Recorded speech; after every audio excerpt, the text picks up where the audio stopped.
just so weird to have a guy like that amongst us. Yeah, you know? especially have him as your boss. In fact, he measures pretty much every major decision by whether or not it brings the day when we have a self-sustainable colony on Mars sooner or later. That's the prism by which he makes every single decision he makes it through that prism. Jesus. Yeah. Well, also the lack of burnout, because he's been doing it at this incredible rate, 16 hours a day for how long? His whole life, I think. That's nuts. I know. And he's still hungry for it. Well, he's the next stage of humanity. Yeah. If people are evolving, he's like looking at us from the next spot. He's like, hey guys, I've got some ideas. He's doing so many different things at the same time. It's almost impossible. Like I don't understand how he does it. Yeah, I've seen him do it, and I still don't understand it. But he's so driven, and he's such a smart guy, and he's really the most driven person I think I've ever met. I'll give you a story to kind of illustrate it. Once, when I first got hired by SpaceX, we did an interview with 60 Minutes, and they interviewed Elon and myself, and Scott Pelley was the anchor. He talked to us, and he said to me, "Why did you leave NASA and come work for SpaceX? You had like the best gig in the world, going up on rockets and stuff. Why would you do that?"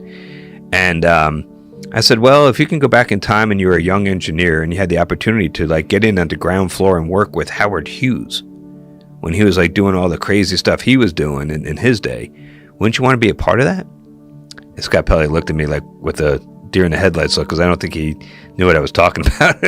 But I was like, but then I realized as soon as I said that, like, oh my God, I just made a terrible strategic error. I compared my boss to Howard Hughes, and things didn't end up that well for Howard. He went crazy, right? He went kind of crazy. He became washed his hands too much and germaphobe. He was peeing in jars, and like his fingernails grew out like. Yeah. And I was like, oh no, I really kind of stepped in it, right? So you don't want to say that about the boss, right? So it took a while. It was like months later. We were driving in a rental car, just the two of us, in Florida. We had a meeting at NASA, and we were driving back to the airport to get on his airplane to come back to LA. And I'm driving the car. He's sitting in the passenger seat, and I said, "Hey, boss, remember that time we're on TV and I compared you to Howard Hughes? I just want you to know I was comparing you to the young, dashing, starlet dating Howard Hughes, not the old, decrepit, peeing in jars, fingernail guy." It's all about the timeline. Yeah. And I was, and all I got back was silence. And now I'm really scared, right? And I'm sitting there like waiting for him to say something. And Elon will do this, and he did this on your show, right? He kind of like if you pose to him a serious question, he'll consider it, and he'll kind of go into this almost like a trance. He'll stare off into space, and you can see the wheels turning. He's like focusing all of his intellect, which is considerable, on this one question, and that's what was happening. So I waited, and then he turned back to me and he said, Garrett, I don't think it's an apt comparison. I said, oh, okay, good. Why? I'm curious, why do you think that? And he said, well, none of Howard's designs, as brilliant as they were, ended up really changing the way we live our lives. So we don't send, like he made the Spruce Goose, which is an incredible airplane.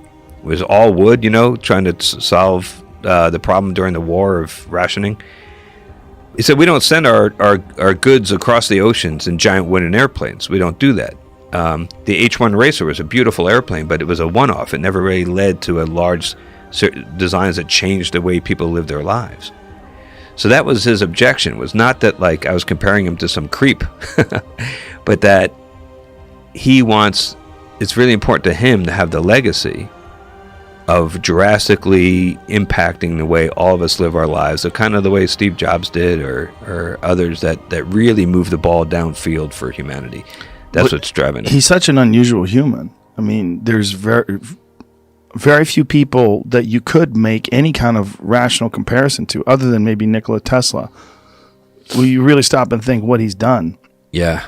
And the fact that he does them all simultaneously, that he's involved in the Boring project, he's involved in Tesla and SpaceX all simultaneously, and Tesla home, solar, all the solar panels and the making solar tiles for roofs, and he's doing so many different things at the same time. It's almost impossible. Like I don't understand how he does it. Yeah, I've seen him do it, and I still don't understand it. You know, it's like I kind of burn myself out just trying to do one of those things. Yeah. He does all of them, and I mean, he does have all the advantages of wealth, which helps. You know, so like he'll have meetings with us, and he'll walk out of his last meeting, and he'll walk across the street to Hawthorne Airport, hop on his jet, and he's at Palo Alto in a couple hours, and he can be first thing in the morning at Tesla. Right. And he's got a staff that helps him, and you know he's got those advantages. But that isn't in any way describe what he or that doesn't explain why he's able to do what he does. I don't know how he does it, to be honest. Well, he's the next stage of humanity. Yeah. If people are evolving, he's like looking at us from the next spot. He's like, hey guys, I've got some ideas. Yeah, I mean, he's just an idea factory, and what's really remarkable to me is the breadth of his knowledge. I mean, I've met a lot of super smart people, but they're usually super smart on one thing, and he's able to have conversations with our top engineers about the software and the most arcane aspects of that, and then he'll turn to our manufacturing engineers and have discussions about some really esoteric welding process for some crazy alloy, and he'll just go back and forth, and his ability to do that across all the different technologies that go into rockets and cars and everything else he does, that's what really impresses me. Well, also the lack of burnout, because he's been doing it at this incredible rate, 16 hours a day for how long? His whole life, I think. That's nuts. I know. And he's still hungry for it, and he's still taking on these new projects and new ideas, and it's just so weird to have a guy like that amongst us. Yeah, you know? Especially have him as your boss. It was really weird. Have you talked to him at all about simulation theory? We never. The thing is, every time I talk to him, we focused on, and this is what he does. You know, he focuses on the thing that we are working on. So that's one of the ways he does his time management. That's one of the ways he is able to do all these things. It's like he doesn't sit around and BS with you about like what's going on with was a Neuralink, the company where he's making the chips that go in your head. Oh, that's right. I forgot about that. That's the other thing he does. That one. He changing the way humans interface with data. He never said to me like, Garrett, what do you think about having a chip in your head? That like never. He doesn't do that. He talks to the people who really know about chips and putting chips in people's head. He talks to them about it. In fact, he measures pretty much every major decision by whether or not it brings the day when we have a self-sustainable colony on Mars sooner or later. That's the prism by which he makes every single decision he makes it through that prism. Jesus. Yeah.